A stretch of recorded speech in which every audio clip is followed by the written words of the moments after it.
Por que Deus se fez homem? Por que Jesus se encarnou? Hoje nós vamos ver um tema que muitas pessoas têm pedido nos comentários dos vídeos anteriores, sobre a encarnação de Jesus e a união hipostática. Afinal, por que Jesus se encarnou? O Verbo se encarnou para nos salvar, reconciliando-nos com Deus, para que assim conhecêssemos o amor de Deus, para ser o nosso modelo de santidade, para nos tornar participantes da natureza divina. Quando os primeiros pais, representados nas Sagradas Escrituras, como Adão e Eva, cometeram o primeiro pecado, porque eram imagem e semelhança de Deus e por isso tinham livre-arbítrio em proporções menores em relação ao livre-arbítrio de Deus, mas possuíam essa semelhança com o Criador. Quando esses primeiros pais cometeram a primeira ofensa a Deus, eles cometeram o pecado original, a ofensa à majestade divina de Deus. Desculpe a redundância, mas a majestade, melhor dizendo, eterna de Deus. Para esta majestade, segundo a lógica da justiça, para essa majestade ser reparada, era necessária o sacrifício, um sacrifício de uma vida divina, de uma vida de valor infinito, para que essa justiça fosse reparada. Se houver ofensa a uma majestade divina, a uma majestade de valor infinito, de valor eterno, era necessário, melhor dizendo, um sacrifício de uma pessoa cuja vida teria um valor eterno. No entanto, a pessoa humana, nenhuma delas, teria um valor eterno se não fosse o próprio Deus, o Deus encarnado. Então Deus, para se reconciliar conosco, se faz homem na pessoa de Jesus Cristo. Ele dá vida por nós na cruz. Não era necessária a cruz, este sacrifício. Bastava que Deus encarnado vivesse como um homem e morresse de velhice para assumir a natureza humana, nos reconciliar com Deus, corrigindo a ofensa à majestade eterna de Deus. Isso simplesmente bastava para que houvesse uma nova e eterna aliança entre Deus e o homem, entre Jesus Deus e Jesus homem. Então por isso que nós dizemos na Sagrada Missa que Jesus é a nova e eterna aliança. Não devemos dividir Jesus Cristo. Isso nós já vamos falar daqui a pouco, porque tem relação com a tal união hipostática. Também através de Jesus nós poderíamos ver o amor de Deus sendo praticado. Como nós poderíamos viver, conhecer Deus, se Ele estava distante de nós, como acabou se estando distante de nós durante todo o Antigo Testamento, em um espírito, porque Deus é espírito, um espírito onisciente, onipresente e onipotente, afastado de nós. Através da encarnação, através do próprio Deus se fazendo homem, nós tivemos a possibilidade de enxergar Deus em atitudes humanas, agindo como Deus, nos mostrando as suas qualidades e principalmente a sua maior essência, né? Porque Deus é o próprio amor, o amor que dá a vida pelo irmão. Para que pudéssemos conhecer esse amor abundante, perfeito, ficou muito mais fácil enxergarmos Deus nas atitudes de Jesus, o próprio Deus encarnado. E assim, vendo Jesus, poderíamos e acabamos colocando Jesus como nosso modelo maior de santidade. E isso é a essência do cristianismo. Assumindo a nossa humanidade, Jesus nos eleva ao privilégio de sermos filhos de Deus, filhos adotivos, pois somente Jesus é o Filho de Deus com a mesma natureza divina, tal Pai, tal Filho. Assim como Deus Pai é Deus, Deus Filho também é Deus. Mas nós não somos deuses, passamos a ser participantes da natureza divina quando somos enxertados no corpo místico de Cristo. Nós nos tornamos filhos no Filho Jesus. Se o Filho Jesus não tivesse se encarnado, não tivesse assumido a natureza humana, nós não poderíamos ser considerados filhos de Deus. verdade, o que seria a encarnação de Jesus? Se nós olharmos João 1, do 1 ao 14, eu vou ler alguns versículos desse primeiro capítulo do Evangelho de João, nós vamos entender que a igreja chama de encarnação ao fato de o Filho de Deus ter assumido uma natureza humana para nela levar a efeito a nossa salvação. O acontecimento único e absolutamente singular da encarnação do Filho de Deus não significa que Jesus Cristo seja em parte Deus e em parte homem, nem que seja o resultado de uma mistura confusa do divino com o humano. A isso chamamos união hipostática. Jesus não é 50% homem, 50% Deus. Jesus não é 65% homem e 30% Deus. Jesus é 100% homem e 100% Deus. Ele é verdadeiramente homem e verdadeiramente Deus. Ele é pessoa divina, mas possui as duas naturezas, a natureza humana e a natureza divina. Mas Marcos, ele não pode ser duas pessoas? Não, porque aí Jesus sofreria de dupla personalidade, por exemplo. Seriam duas almas em um só corpo. Portanto, é uma certeza da fé que Jesus é pessoa divina, mas que possui duas naturezas, que são a natureza humana e a natureza divina. Jesus tem tudo que poderia caracterizá-lo como um ser humano, natureza humana, e tem todas as qualidades, características e essências como Deus. Esta união das duas naturezas não causa confusão. Ele é 100% homem, 100% Deus.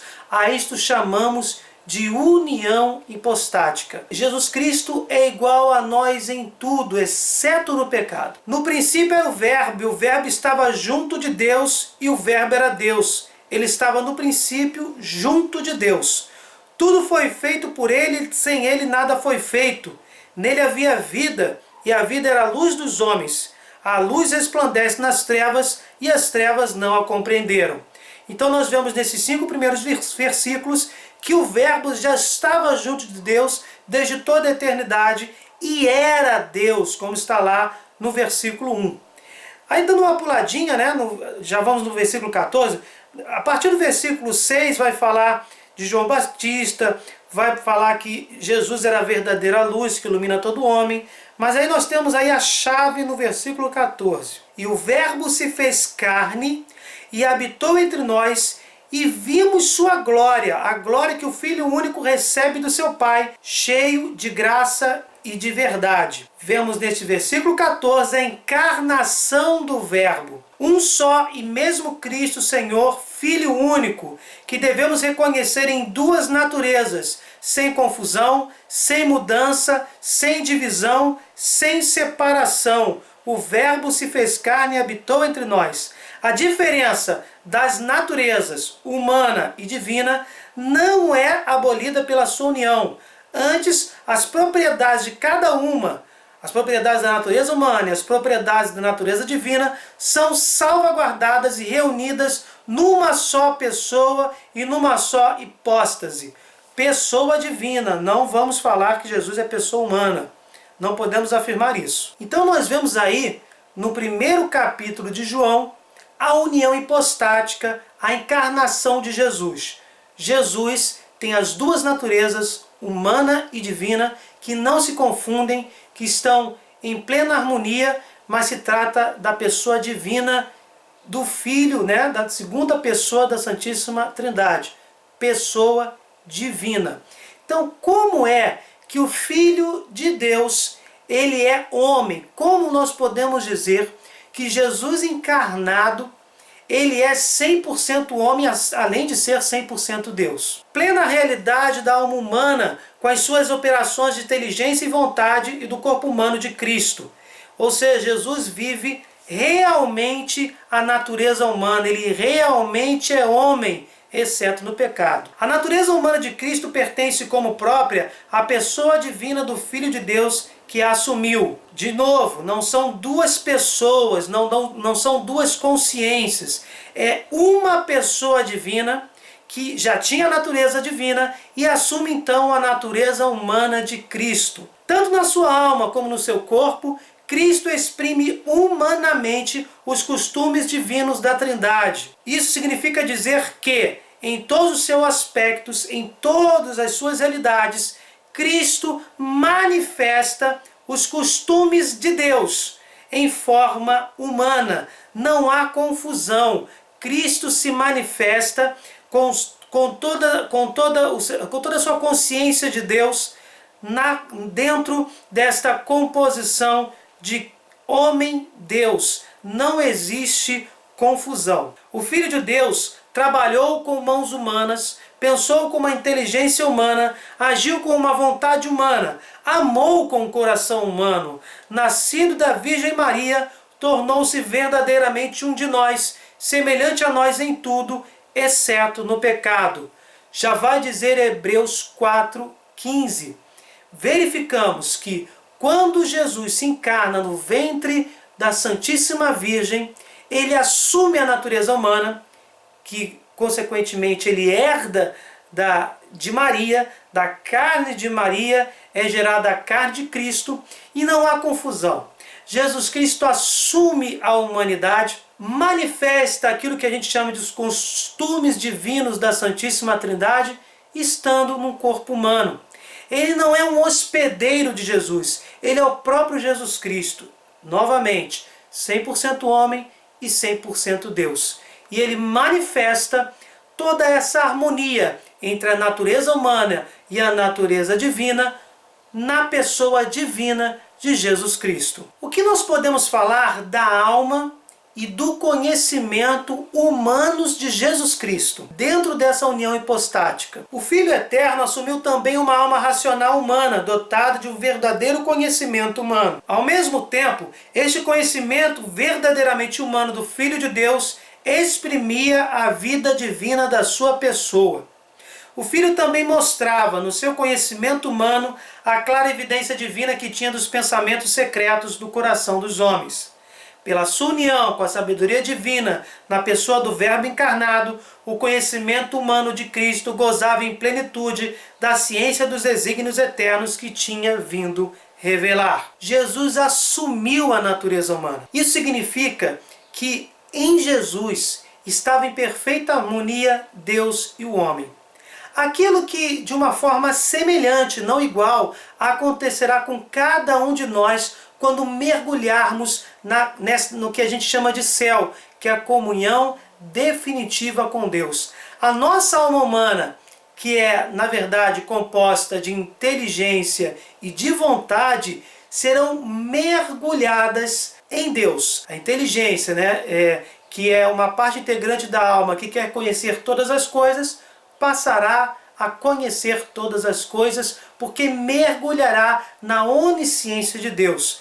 É por isso que os santos que estão nos céus conhecem os nossos pedidos, porque eles estão mergulhados na onisciência de Deus, conhecem as nossas necessidades, conhecem as nossas orações e podem interceder a Jesus Cristo por nós. Os santos não realizam nenhum de nossos pedidos ou nenhum milagre. Quem realiza o milagre será sempre a Santíssima Trindade, o próprio Deus. Mas estas almas dos santos que estão nos céus estão mergulhadas nesta comunhão com Deus e por isso podem interceder a Jesus por nós. A graça, o milagre, o atendimento dos nossos pedidos conforme a vontade de Deus é realizado pelo próprio Deus. Então, desta mesma forma que a inteligência humana mergulha na onisciência divina e a vontade humana que quer ser feliz plenamente mergulha na felicidade que é o próprio Deus, desta mesma forma, aliás, de forma semelhante, acontece no próprio Cristo. A natureza humana e a natureza divina estão vivendo em plena harmonia. Então a alma humana de Cristo está mergulhada na sabedoria do próprio Deus. São um só, não há confusão. Então Jesus Cristo, feito Deus, feito homem, união hipostática, ele tem a sabedoria de Deus naquele momento enquanto homem, porque ele é o próprio Deus. E sobre a vontade humana de Cristo? Se ele tem uma alma humana, Nós acabamos de falar que a alma é formada por inteligência e vontade. Então, se ele tem uma alma humana, Jesus Cristo tem vontade humana. Como acontece esta relação entre a vontade humana e a vontade divina? Em Jesus Cristo. Cristo possui duas vontades e duas operações naturais, divinas e humanas, não opostas, mas cooperantes. Esta palavra, as duas vontades trabalham em cooperação, porque se trata de uma pessoa divina. A vontade humana de Cristo segue a sua vontade divina, sem fazer resistência nem oposição em relação a ela. Quando Jesus ensina o Pai Nosso para cada um de nós, ele diz o quê? Que seja feita a vontade do Pai. Então, no próprio Jesus é realizada aquilo que é transmitido no Pai Nosso. A vontade humana realiza com total cooperação e harmonia, realiza a vontade divina. Não existe conflito, como nós acabamos de falar. A encarnação de Jesus é única e é um verdadeiro milagre. E o que dizer do verdadeiro corpo de Cristo? No corpo de Jesus, Deus, que por sua natureza era invisível, tornou-se visível aos nossos olhos. O que nós já tínhamos falado antes. Através de Jesus, nós conseguimos ver Deus agindo, como Deus se torna visível para nós em suas atitudes, em seus desígnios, de uma forma que nós possamos entendê-lo em forma humana. As particularidades individuais do corpo de Cristo exprimem a pessoa divina do Filho de Deus. Jesus, com seu corpo humano, ele exprime a vontade do próprio Deus, que é Ele mesmo.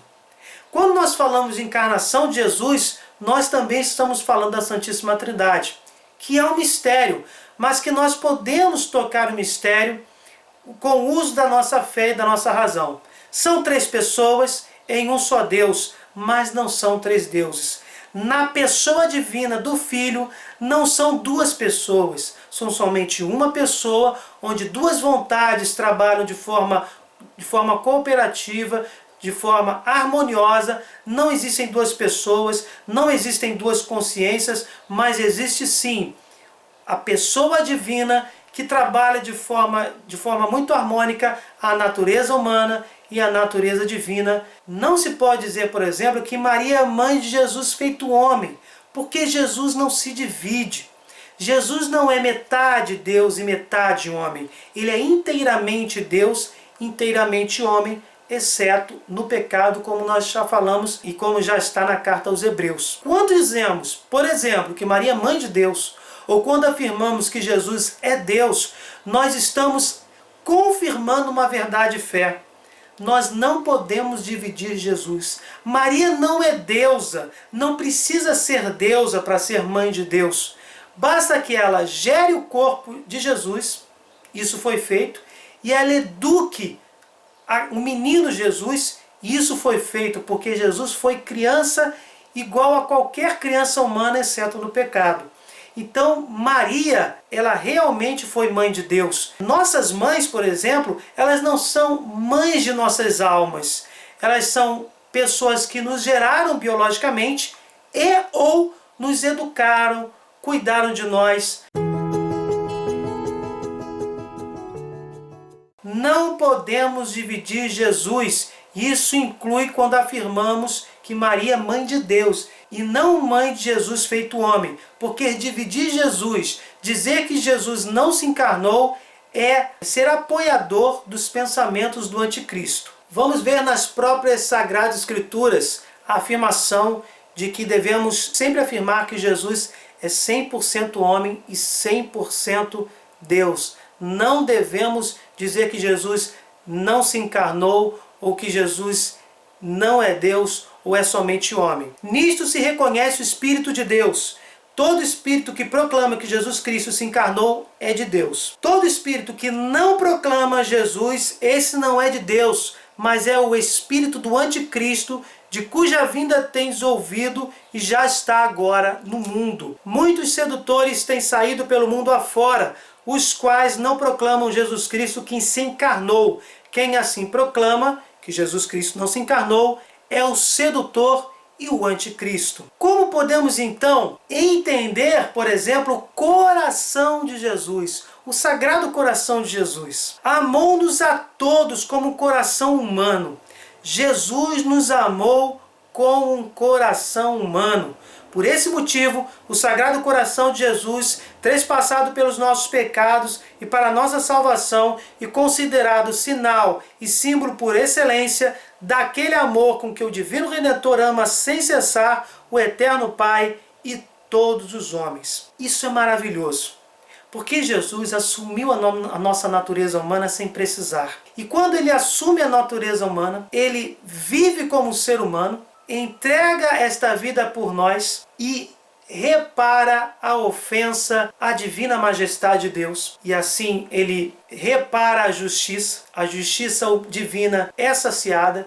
E também quando ele assume a natureza humana, ele participa da nossa miséria e por puro amor, um amor gratuito, ele morre por nós. Ele se faz miséria, ele se faz homem, sente as nossas necessidades no seu coração humano e prossegue seguindo a vontade do Pai e nos elevando, quando morre por nós na cruz e ressuscita no terceiro dia, nos elevando à condição de filhos de Deus. Então, com um coração humano, Jesus nos amou abundantemente. Por isso, Sagrado Coração de Jesus, temos confiança em vós. Que nós possamos, tendo como modelo o Sagrado Coração de Jesus, seguir aquilo que ele nos ensinou em João 15:12. Amai-vos uns aos outros como eu vos amei. Bem, gente, se vocês gostaram, deixe aquele like, compartilhem, se inscrevam no canal. Até o próximo vídeo. Desculpa alguma coisa e até a próxima.